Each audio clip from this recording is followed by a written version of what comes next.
Video ini kami buat untuk dijadikan sebagai video pembelajaran untuk mata kuliah pendidikan inklusi dengan materi pembelajaran individual.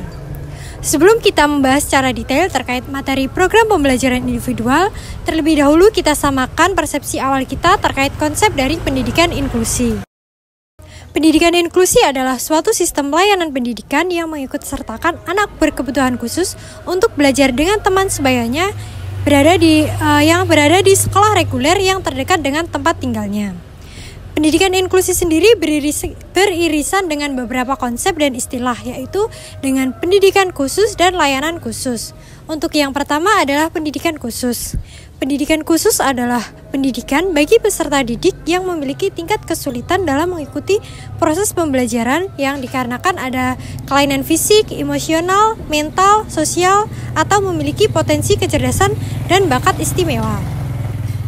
Kemudian dalam pendidikan khusus terdapat 3 poin. Untuk yang poin pertama adalah pendidikan khusus untuk peserta didik disabilitas.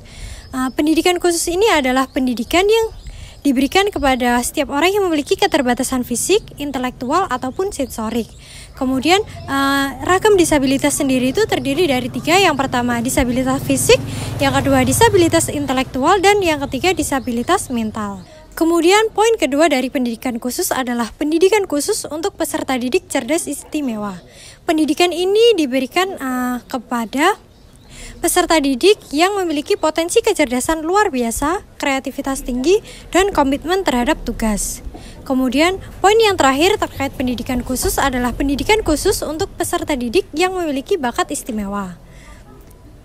Pendidikan khusus ini merupakan suatu layanan pendidikan yang diberikan kepada peserta didik yang memiliki potensi kecerdasan kinestetik luar biasa, kreativitas tinggi, dan komitmen terhadap tugas berdasarkan hasil tes bakat istimewa di bidang seni dan olahraga.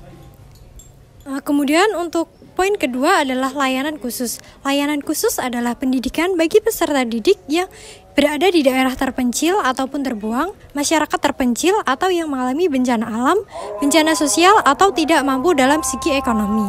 Contoh dari layanan khusus sendiri adalah sekolah kecil, sekolah terbuka, sekolah darurat, sekolah terintegrasi, dan program ADEM. Selanjutnya adalah tujuan pendidikan inklusi adalah untuk menciptakan lingkungan pendidikan yang inklusif di mana semua siswa termasuk mereka yang memiliki kebutuhan khusus dapat belajar bersama secara efektif. Beberapa tujuan pendidikan inklusi merupakan yang pertama meningkatkan partisipasi dan keterlibatan semua siswa. Yang kedua adalah meningkatkan hasil belajar. Yang ketiga ada mempromosikan persahabatan dan penghargaan terhadap keberagaman. Selanjutnya saya akan menjelaskan implikasi manajerial pendidikan inklusi. Yang pertama adalah pengembangan kebijakan dan pedoman. Selanjutnya yang kedua ada pelatihan dan pengembangan profesional. Yang ketiga ada penyediaan, dukungan, dan sumber daya. Yang keempat evaluasi dan pemantauan. Yang kelima ada kolaborasi dan keterlibatan komunitas. Untuk itu dalam penyelenggaraan pendidikan inklusi ada beberapa poin yang perlu dipersiapkan, yaitu A. Alur penanganan, yang B. Modifikasi kurikulum, yang C. Program pembelajaran individual, yang D. Manajemen kelas, dan yang E. Tata kelola sekolah. Untuk itu, kelompok kami akan membahas dan menguraikan secara detail materi program pembelajaran individual. Selanjutnya kita masuk ke materi program pembelajaran individual. Program pembelajaran individual adalah program belajar yang disesuaikan dengan kebutuhan siswa, berfokus pada pengoptimalan potensi siswa. PPI penting untuk mengatasi hambatan belajar akibat hambatan intelektual. Guru perlu mampu mengakomodasi kebutuhan siswa dalam menghadapi kompleksitas hambatan intelektual. PPI dikembangkan dengan langkah sebagai berikut. Yang pertama ada perencanaan. Pada tahap perencanaan ada 2 komponen penting yang harus diketahui, yaitu yang pertama mengetahui kemana tujuan dan harus berbasis data, dalam hal ini asesmen.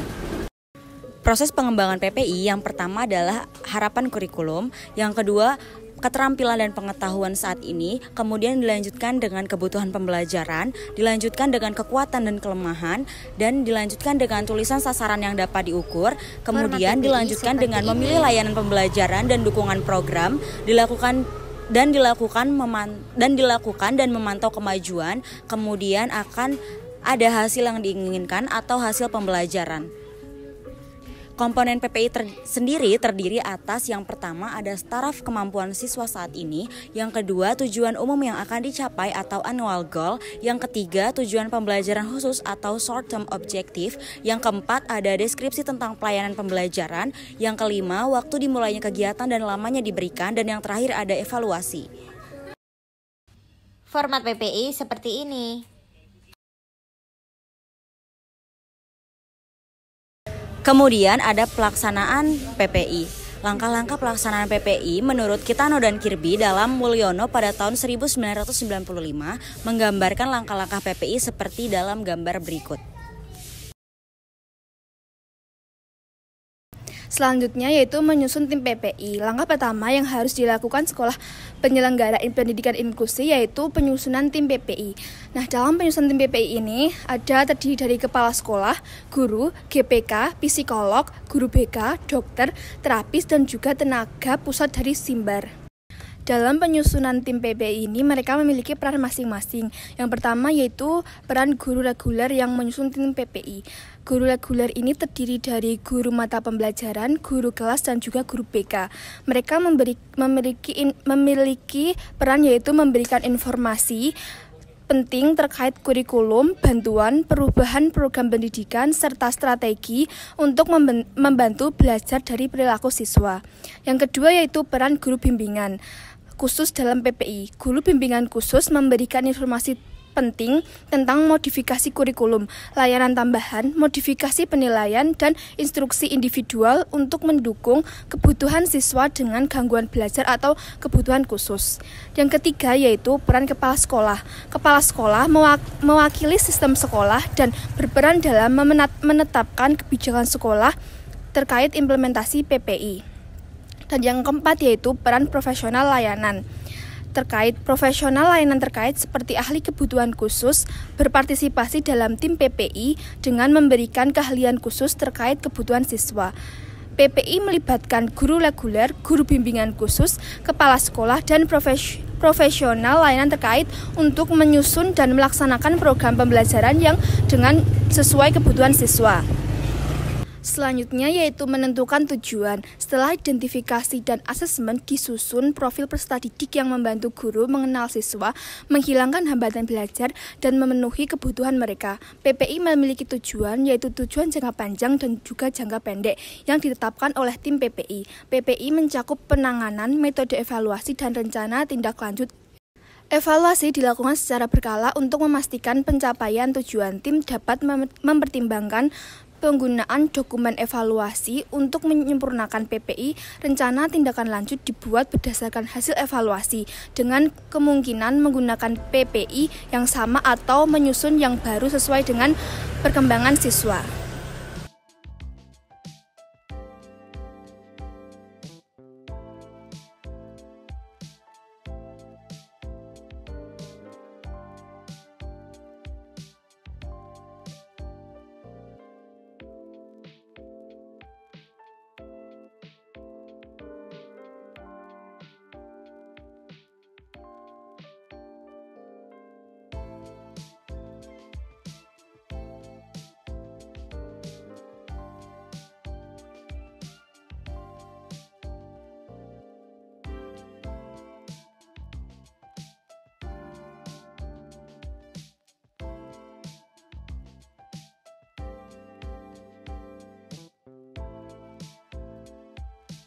Demikian penjelasan kelompok kami atas materi program pembelajaran individual. Semoga penjelasan kami dapat menjadi referensi wawasan dalam menerapkan pendidikan inklusi pada mata pelajaran ekonomi di SMA.